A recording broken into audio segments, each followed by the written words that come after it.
Hi, good morning everyone. So today is Monday. This week is the last week of classes. So if you want to turn in your notes for me to check, it probably just take me 5 minutes to look through all your notes. So you get 1% bonus extra credits if you show me your notes this week. So you can come to my office. So usually I'm in my office from Monday, Wednesday, Friday, from 11 to 1:50, and then also from 3:10 to 5 p.m. And Tuesday, Thursday, I'm usually in my office from 10 to 1:50, and then also 3:20 to 5. Okay, so if you want to have the notes, taking notes bonus, please come to my office to show me your notes this week.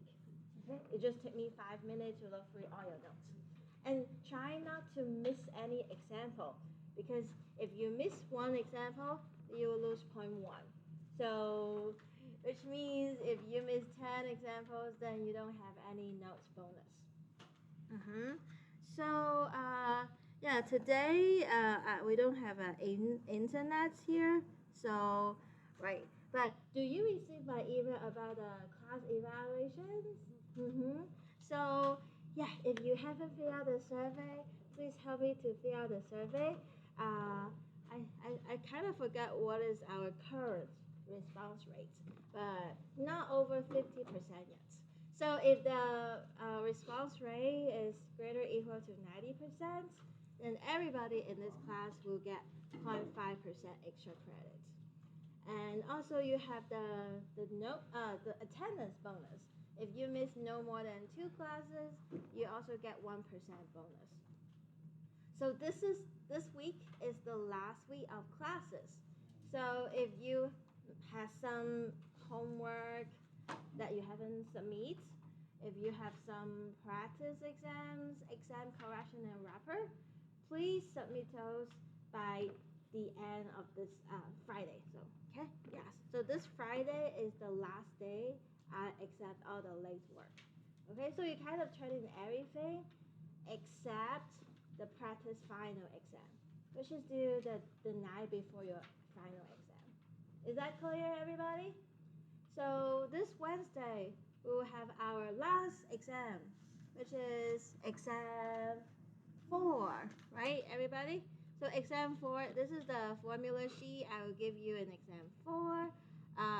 Exam 4, I don't require you to do the exam correction or wrapper, because I give you the exam back on Friday, so I don't require you to make corrections. But I will post the solution.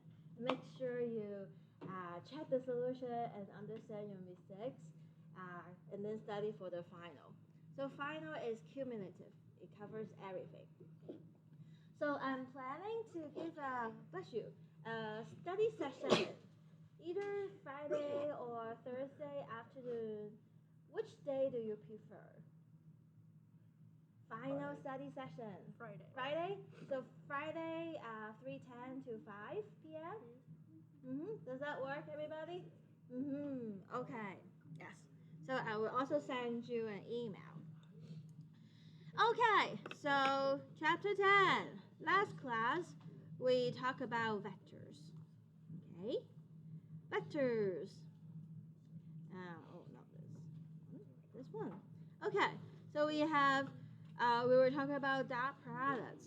If we have 2 vectors and their component form is u1, u2, and v1, v2, then the dot product is a number. So u vector u dot vector v is, we multiply the components respectively and then add them up.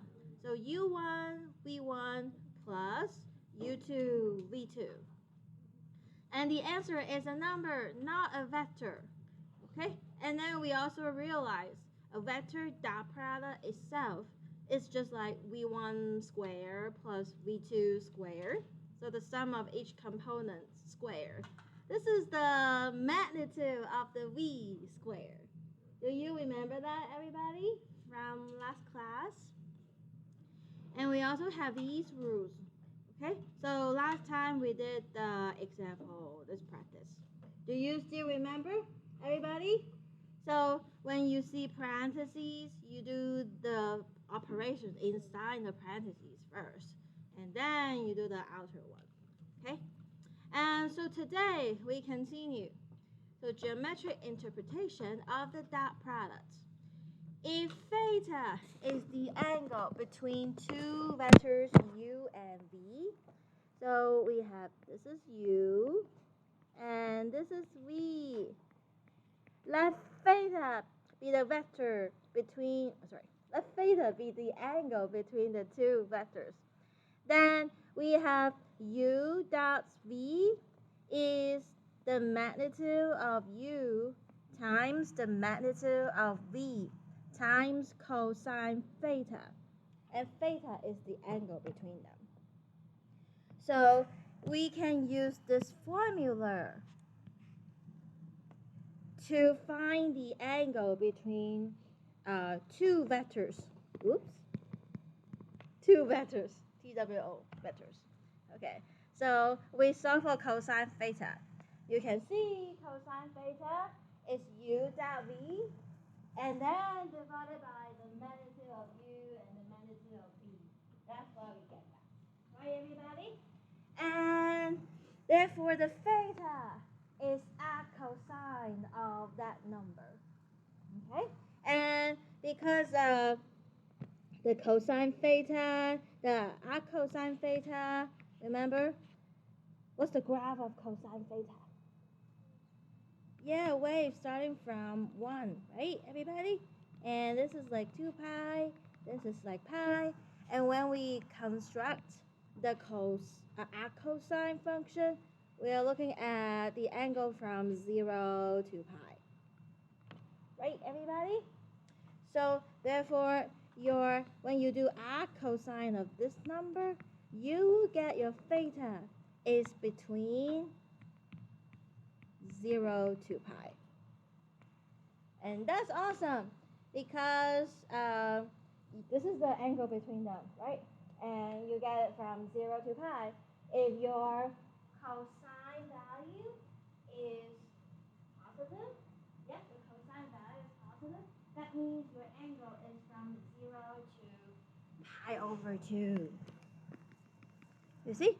If cosine theta is positive, then we know the theta is from 0 to pi over 2.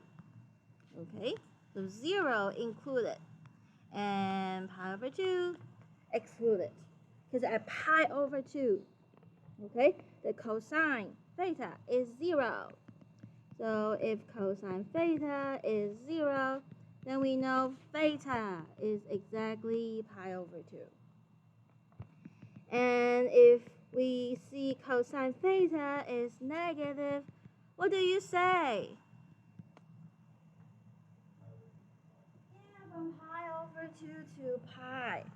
And it does not include a pi over 2. Does it include a pi? Yes, because it could be cosine theta is like -1. Then you have the pi. Okay, everybody? So, thank you. Okay, so the cosine, it could be positive, it could be negative. And then theta is the arc cosine of that number. Okay, this is very important. So do you still remember your quiz? Your quiz is about use law of sine and law of cosine to find to solve the oblique triangle. In your triangle, you have 3 sides and 3 angles. Sometimes when you find the angle, you may be able to use law of sine or law of cosine. And do you remember if you have like cosine theta equals some number, and then to find theta, you just do add cosine of that number. Right, everybody? Because your cosine, it covers from then you only have one choice. But if you have sine theta if equals some number, when you find the theta, you actually need to look at whether your theta is an acute angle, okay, or is an obtuse angle. If your theta is acute, okay, then your theta will be just a sine of whatever number here, if theta is acute. But if your theta is obtuse, then the sine, okay, what's the sine graph? Like this, right, everybody? And do you see here, no matter the angle is from 0 to pi, your sine is always positive?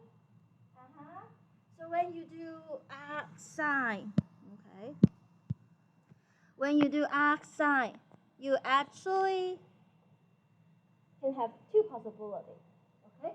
You might get this angle. Well, this angle is the acute angle, right, everybody?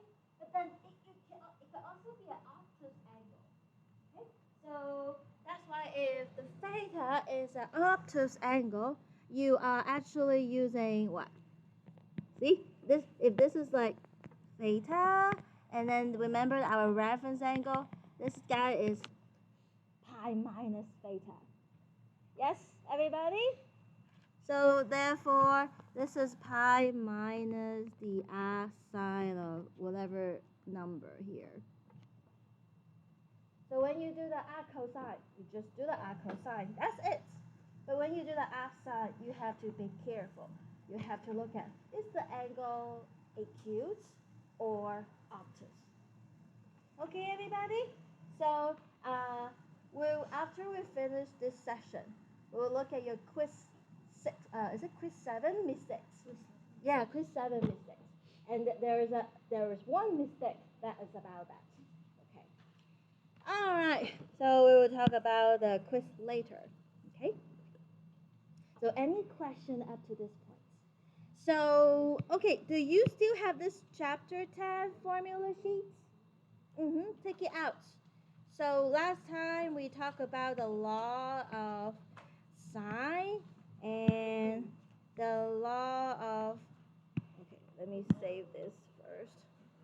Okay, and the law of cosine, and now, oops, okay, now let's continue. Okay. All right. So, given a vector u is AB, then the magnitude or length of the vector, do you still remember? Square root of each component square and add them up. Right, everybody? If you kind of forget about the formula, just draw a picture. If your u is here, then it's like this is A, this is B. Well, the magnitude is what? The magnitude is the hypotenuse. Right, everybody? Then by the Pythagorean theorem, is the square root of A squared plus B squared. Okay, everybody? And let theta be the direction angle. The angle made with the positive x-axis. So let this be theta. Then tangent theta is, see? This is theta. Tangent theta, opposite over adjacent. Right? So it is opposite over adjacent. What is opposite? B. What is adjacent? A. Okay? And then your theta. Well, your theta. Remember our arctangent? Okay, this is the tangent theta. And when you do the arctangent, you only cover from minus pi over 2 to pi over 2. That's why you have to separate into cases. If the theta is in quadrant 1 or quadrant 4, you just get arctangent of that value, which is b over a. Right, everybody? And if the theta is in quadrant 2 or quadrant 3, then you have to add pi to it. Okay, so you have to add pi to it because the arctangent, it only covers from negative pi over 2 to pi over 2. But when you add pi to it, now it's in quadrant 2 and quadrant 3. Do you still remember, everybody? Okay.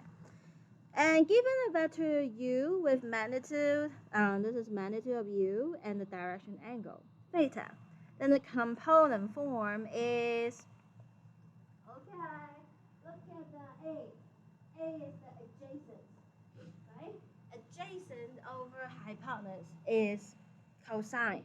Therefore, A is the magnitude of u times cosine theta. And B is the magnitude of u times sine theta. Okay? It's like the unit circle. Do you remember your unit circle? Your first coordinate is always the cosine. Your second coordinate is the sine of the angle. Right, everybody? And because your unit circle is on the unit circle, your radius is 1. That's why at that time the unit circle, you have the radius is 1. So you only get cosine theta, sine theta. But now your radius is not necessarily 1. So you have to have the magnitude of u.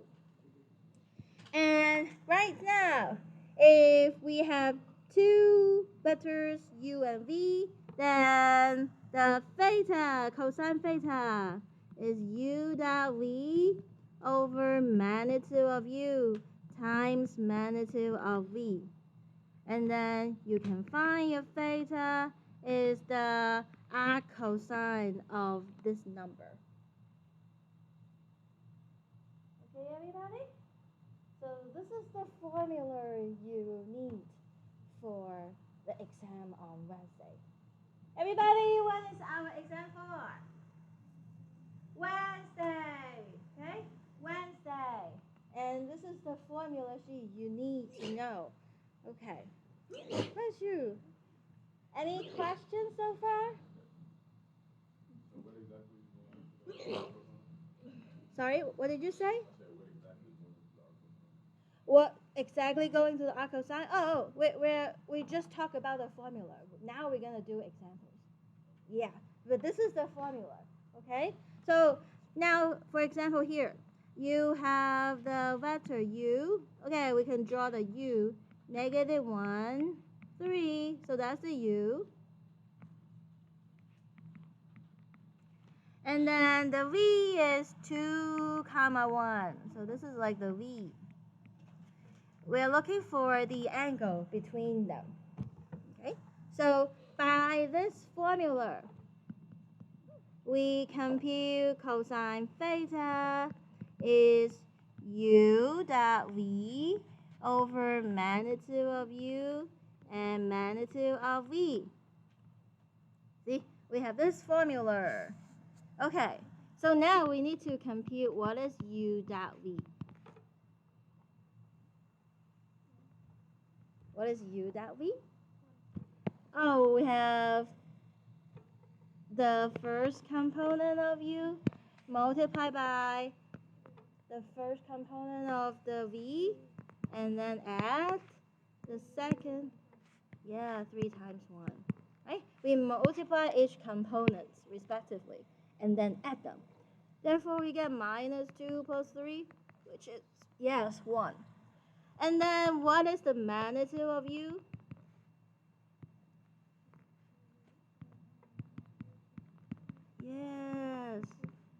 Yes, very good. We have negative 1 squared is 1, 3 squared is 9. We get root 10. Right, everybody? And also also compute the magnitude of V. What's the magnitude of V?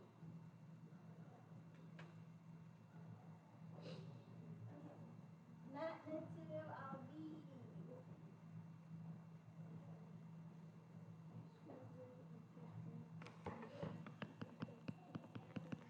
Good.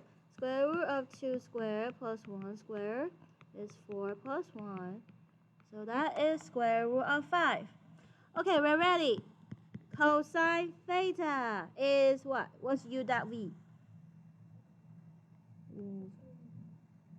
U dot v is 1, right? And then over magnitude of u, square root 10, and times square root of 5. Okay, what do you get? Give me 6 decimal places. So 1 over square root of 10. So be careful. You either do parentheses, square root of 10 times square root of 5, parentheses. If you don't do parentheses, you're doing 1 divided by square root of 10, and then divided by square root of 5. Okay? So everybody put this in your calculator. What do you get? 0.99. Give me 6 decimal places. 1 6? Okay, thank you. What do you say? Oh, let's see. Oh, okay. You don't need this parentheses.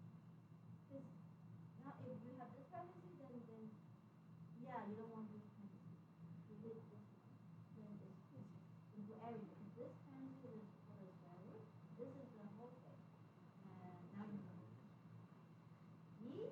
Let's see. Oh, okay. So he can point 1 4 1 4 2 1. Oh, okay. 0.141421. Okay, then your theta is cosine of that. And let's use degree, okay?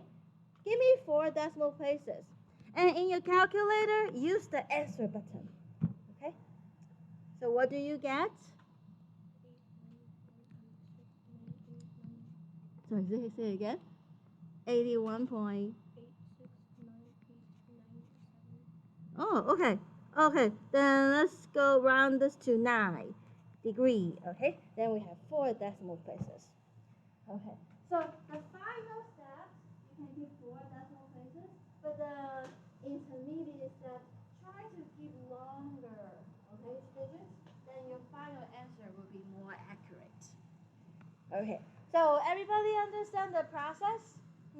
We compute the dot product and the magnitude of u and the magnitude of v, and then divided by that and do actual sign. Do you figure out what's wrong? Do you have the same thing? All right, so let's continue. Summary of the angles between 2 vectors. Okay, let's look at the pictures. Those vectors could be opposite direction. Then do you see the angle is 180? Everybody? And cosine of 180 is -1. So yeah, therefore we have a negative number. And if the angle theta is obtuse, the cosine is negative. Okay? And how about if your cosine is 0? They are perpendicular. Everybody, those 2 vectors are perpendicular. If the theta is an acute angle, so your cosine is positive, then you have this picture.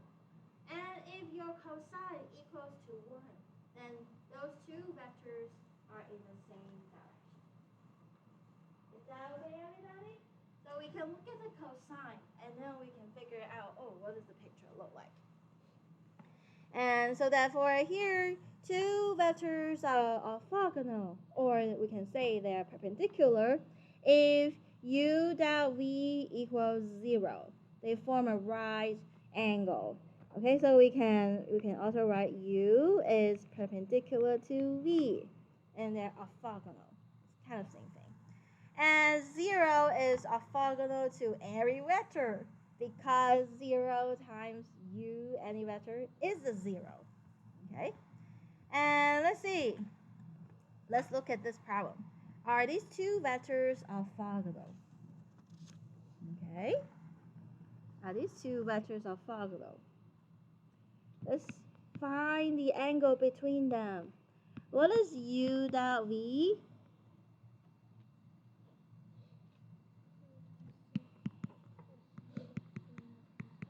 Yes. Oh, what do you get? 12 minus 12, which is 0. Right, everybody? If the dot product is 0, what do you say? It's orthogonal. Yes, they are orthogonal. Okay? So we don't need to compute the magnitude of u, the magnitude of v, because the dot product is 0, so then your cosine theta is 0 over something else. It's always equal to 0. Okay, everybody? All right. So, any questions about the dot product and the angle between the vectors? Okay. Now let's look at some story problem. 200 pounds cart sits on a ramp inclined at 30 degrees. What force is required to keep the cart from rolling down the ramp? Okay, let's draw a picture. Have you taken some physics class before? Some of yes, some no. Okay, so let's draw some picture. We have a cards here. Okay, and on a ramp incline at 30 degrees. So this angle is 30 degrees. What force is required to keep the carts from rolling down the ramp? Okay, let's see here. So what force is acting on this cart? We have the what? Gravitational force. Did you learn some physics in high school? Yes? Okay, gravitational force is the attraction from the earth. Right, everybody? And it equals to m times g. Yes? Do you know that, everybody? M times g. Mass times g is acceleration due to gravity. Right? And do you know that pounds is actually a force? Right, everybody? Do you know pounds is actually a unit of the force? And the mass is actually the sleds. Do you know about that? So the 200 pound, the pound is actually a force unit. And if we use the meter system, then the unit for force is Newton. Do you know about that? Okay, good. So besides gravitational force, we also have this force. So this is the supporting force from the ground. So it's pointing perpendicular to the ground. It's supporting force from the ground. And we also have what? The frictions. The friction force. Okay? All the things has friction. And when you try to move here, you can see the carpet something to stop you. Okay? So if the car naturally is no friction, the car just roll down. Right, everybody? And the car can stay here because there's some frictional force. The friction depends on your surface. If your surface is very smooth, then your friction force is so small, right? So you have to have a very, what? The surface is not smooth, then you can have a bigger frictional force. Okay, so our goal is to figure out the frictional force. We're looking for this. Okay, so how do we find this? Do you know that if an object is at rest, the net force is 0? Do you know about that? Mm-hmm. Okay. And I think there's also Newton's second law that the net force is mass times acceleration, right? Yeah. Okay, so we know that the net force is we add them all together. Okay, let's put arrow on top of all the force because they are vectors. Okay, the net force is 0. Therefore, this this guy is actually the 0 minus the other two. So it's negative Fs minus Fg. So far, so good, everybody. Good. So we have these relations. But let's look at this picture. Okay, let's look at this picture. And we kind of set the x-axis and y-axis, and so let's set the x-axis be this direction and set the y-axis be this direction. So your xy plane is like that. Okay. Can you imagine that the FG is gonna have two components? Okay, so the FG has two components, and you can see the horizontal component will cancel with the frictional force. The vertical component will cancel with the supporting force. Can you see from this picture? Yes, everybody? So you kind of draw the x-axis here, the y-axis here. So therefore, to find the frictional force, the magnitude will equal to the horizontal component of the gravitational force. Yes, everybody? So the magnitude, look at the picture. We can see. So without an arrow, it means magnitude. The magnitude of the frictional force, it will be the, what do you say? The x component of the gravitational force. And the supporting force, the magnitude, it will be the y component of the gravitational force. And because we're just looking at the frictional force, so we just compute that. And the x component, look at the angle. This is 30 degrees. Do you know this angle is the same as this angle? Okay, why? Think about it. This is a, okay, let's draw this line longer. This is a right triangle. And then, do you see this vector, this angle and this angle, they are complementary angles, right? And therefore, this angle and this angle, they're also complementary angles. So here, this angle is 30 degrees. Okay, so this guy is 30 degrees. Then how about this guy? If this is 30 degrees, how about 60 degrees? Yes, this is 60 degrees. And remember, okay, this is the x-axis. Let me just draw another picture. This is x-axis, this is the y-axis. And when we talk about the angle theta, the direction angle, it's from the positive x-axis up to here. Right, everybody? And we can see this guy is actually 180 degrees plus 60 degrees. Can you see from this picture? This theta is actually 180 degrees plus the 60 degree. But if you just look at this triangle, So if we just look at this triangle, focus on this triangle. Okay. Then this is 60 degree. We are looking for the horizontal component. Do you see 60-degree horizontal component is like the adjacent? Adjacent. And we know that the hypotenuse is FG, 200 pounds. Right, everybody?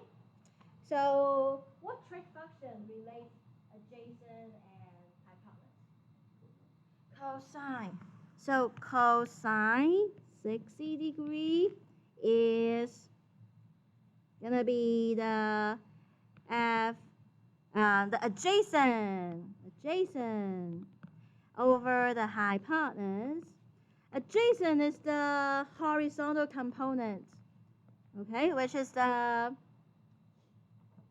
frictional force. And the hypotenuse is the gravitational force.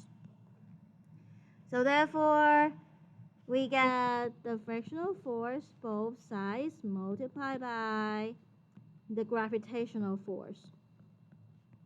So we have 200 and multiply by cosine 60 degree. Now use your calculator. What is 200 multiplied by cosine 60 degree?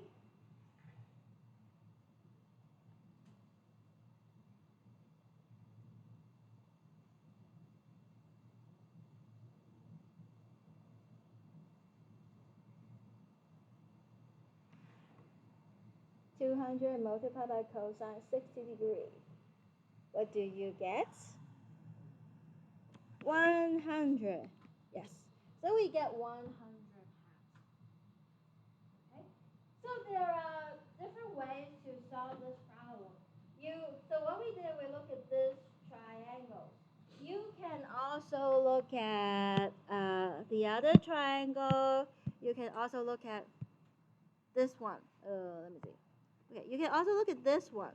If you look at this one, then this guy is the 30 degree, and then this is become the opposite.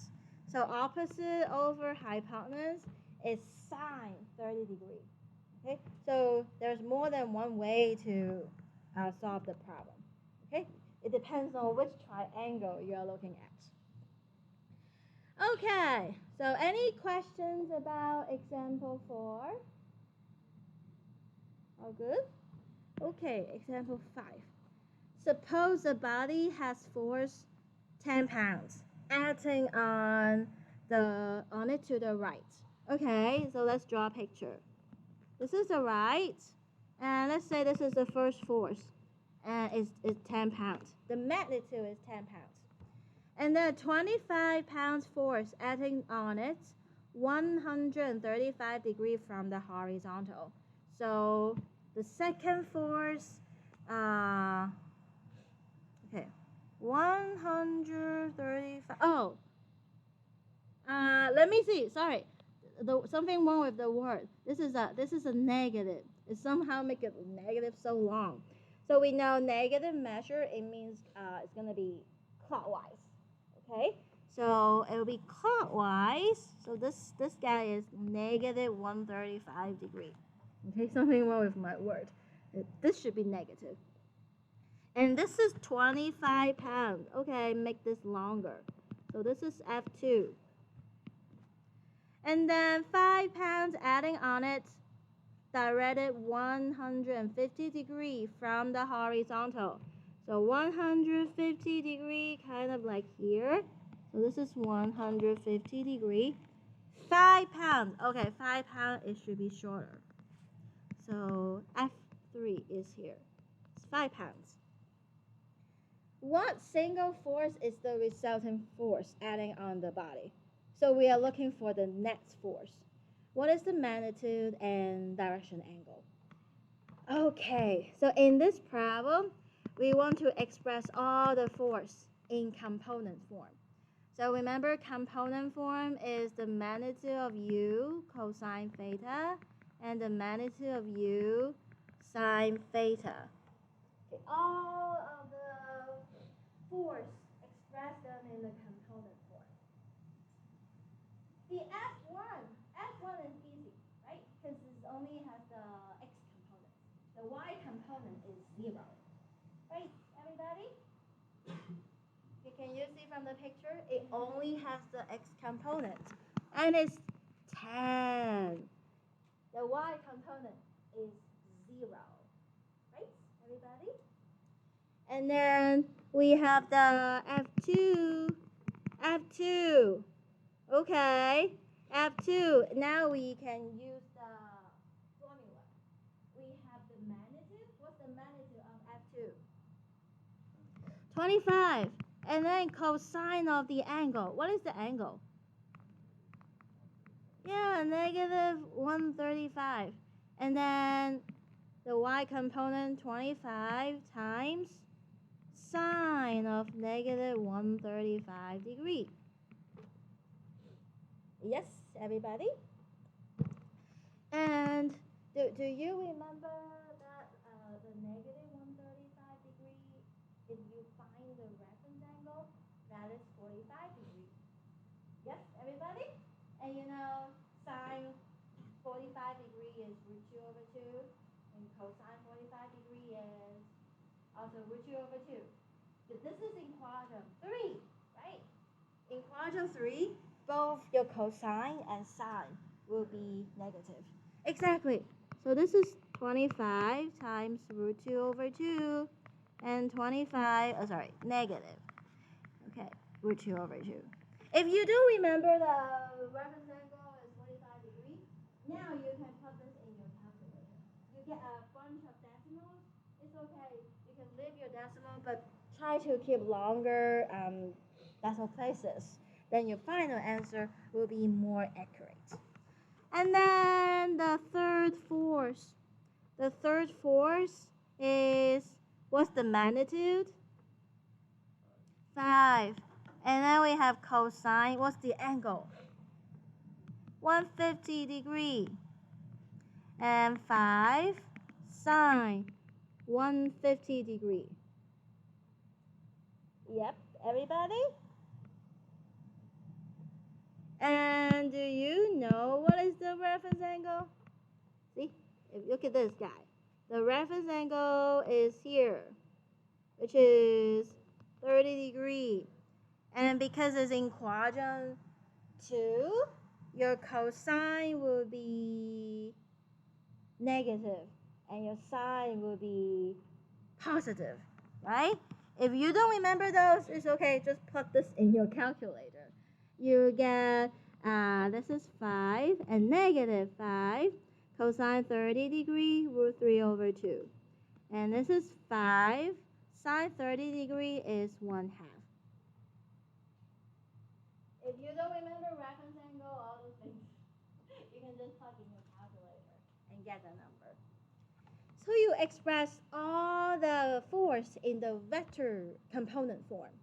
We can then compute the net force.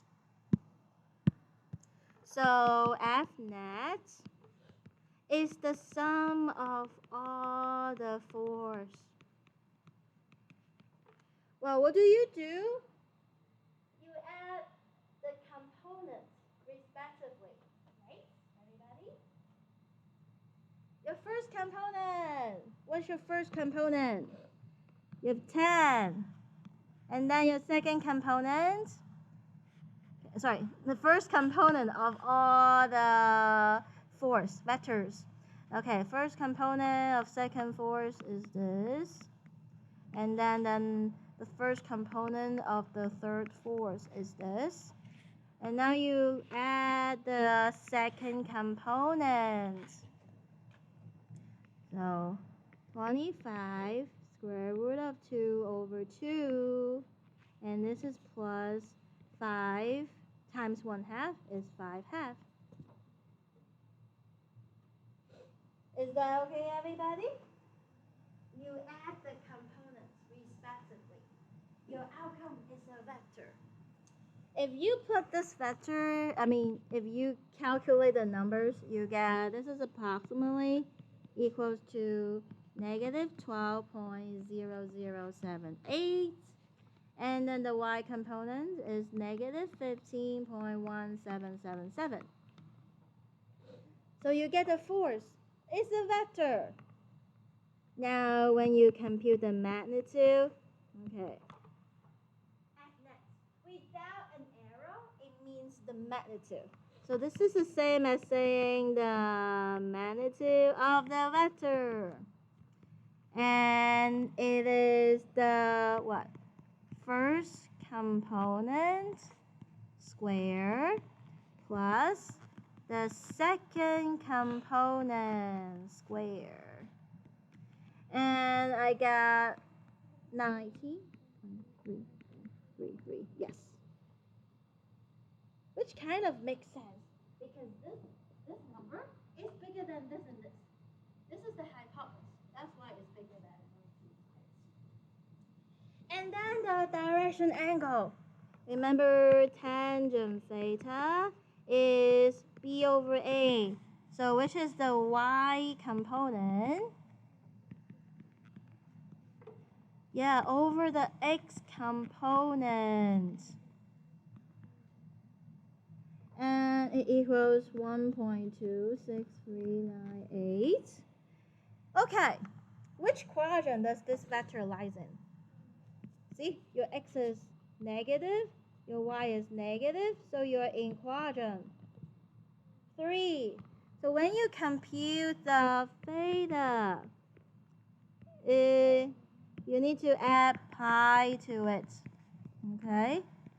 Pi plus arctangent of that number, you end up getting 2. Oh, thank you. So sorry, we're kind of fast on this problem. Yeah, so our answer is 231.6508. Okay? So I want to remember, I want to have a class photo at the end of the semester. So let's take a class photo because on Wednesday we're going to have exams. We cannot take the photo on Wednesday. So let's